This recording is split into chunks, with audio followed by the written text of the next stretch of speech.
আমার ছেলের কবরটা আজ যেমন তো আমার সমর্থ করে দেয় নাই।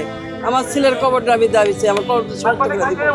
আমার ছেলের কবরটা আমি চাই, আমার এটাই দাবি সবার কাছে।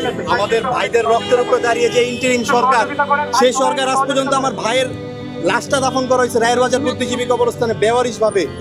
সেই লাশটা ডিএনএ টেস্টের মাধ্যমে শনাক্ত করবে, সেটাই করতে পারে নাই।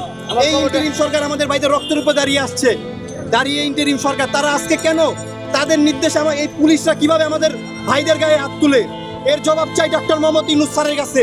কিভাবে পারে তারা? আজ পর্যন্ত আমগুলো দেখা করে নাই। আজও পর্যন্ত আমি আমার ভাইয়ের কবর কোনটা জানি না। আমার ভাই সহ যাদেরকে বেওয়ারিশভাবে দাফন করা হয়েছে তাদের ছিল পিতৃ পরিচয়, ছিল পরিবার।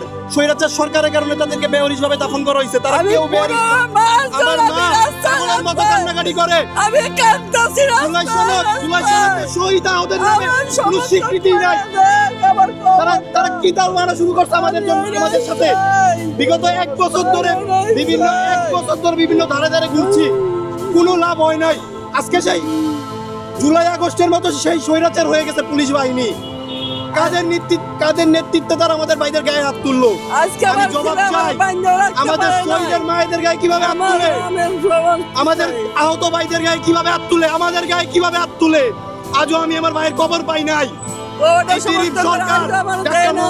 স্যার, আপনার কাছে জবাব আছে?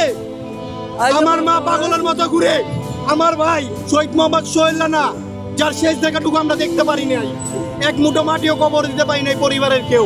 এমনকি বিগত 14 মাস হয়ে গেছে, এক দপ্তর থেকে আরেক দপ্তর দৌড়াইছি, কিন্তু কোনো লাভ হয় নাই।